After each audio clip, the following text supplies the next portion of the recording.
हिंदी में पढ़ेंगे भाषा की परिभाषा। अब भाषा भाषा क्या होती है, भाषा की परिभाषा, उसके बारे में जानेंगे हम।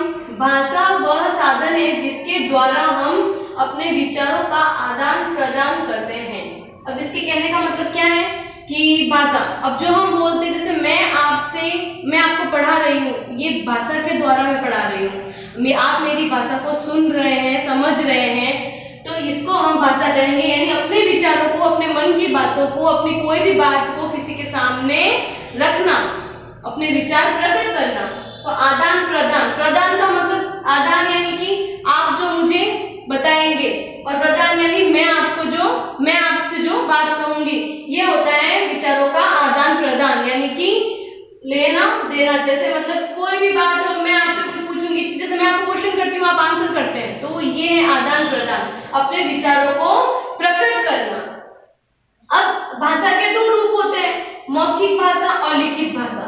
मौखिक मुख से बोलकर, ठीक है, मौखिक यानी मुख से बोलकर, जैसे मैं आपसे अभी बात कर रही हूँ, मैं मौखिक भाषा का रूप है।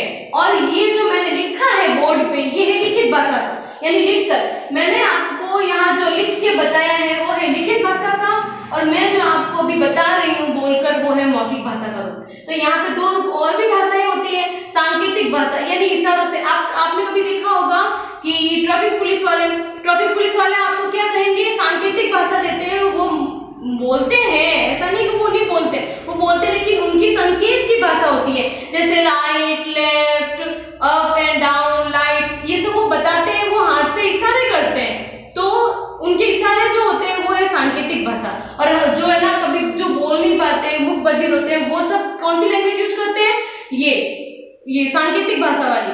तो ये सांकेतिक भाषा यानी कि इशारों से बात करना। और कभी हमें कोई है ना ऐसा कुछ बोलना होता है, या कभी हमें ऐसा लगता है कि हमें भी कभी बात करनी चाहिए इशारों से, तो हम भी कभी इशारे से बात करते हैं ना, तो उसे कहते हैं इशारे से बात करना, सांकेतिक भाषा कहलाती है। तो फिलहाल आपके पास भाषा के दो ही रूप है, वो है मौखिक भाषा और लिखित भाषा। मौखिक भाषा यानी बोलकर, और लिखित भाषा यानी कि लिखकर। अब कहते हैं लिपि। लिपि क्या है? लिपि वो ऐसी चीज होती है जिसे हम उन्हें पढ़ लिख कर समझ पाए।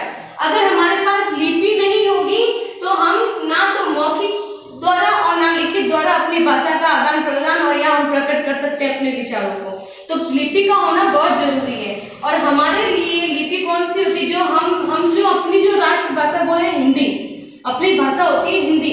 आप और मैं अधिकतर हिंदी ही भाषा बोलते हैं। हम यहाँ राजस्थान में रहते हैं तो हम राजस्थानी लैंग्वेज यूज करते हैं, मारवाड़ी लैंग्वेज यूज करते हैं, लेकिन वो नहीं, हमारी पढ़ने की लिपि जो है वो है हिंदी भाषा।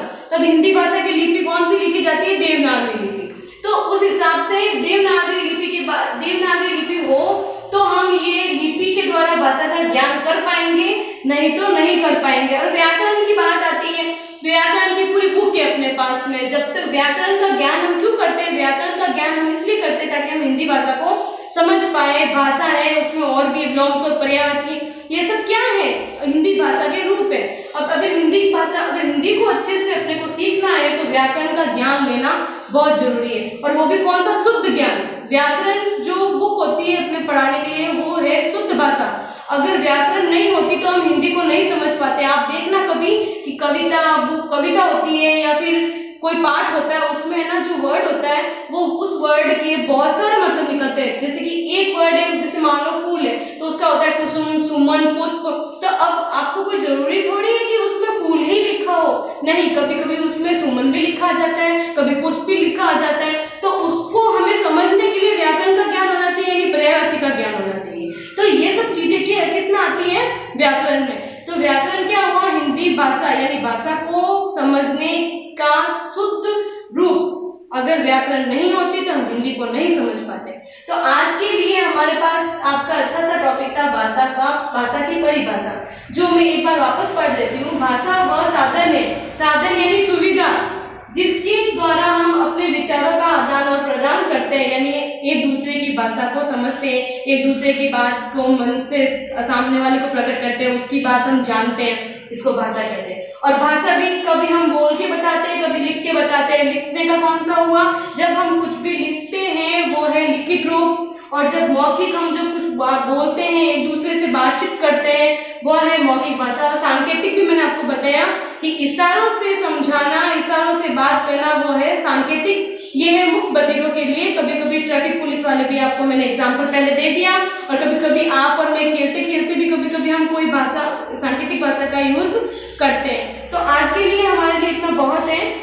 हम नेक्स्ट क्लास में आपके लिए अच्छे से क्वेश्चन आंसर बताएंगे आपको, और आप अपने नोटबुक में करेंगे। ठीक है, थैंक यू।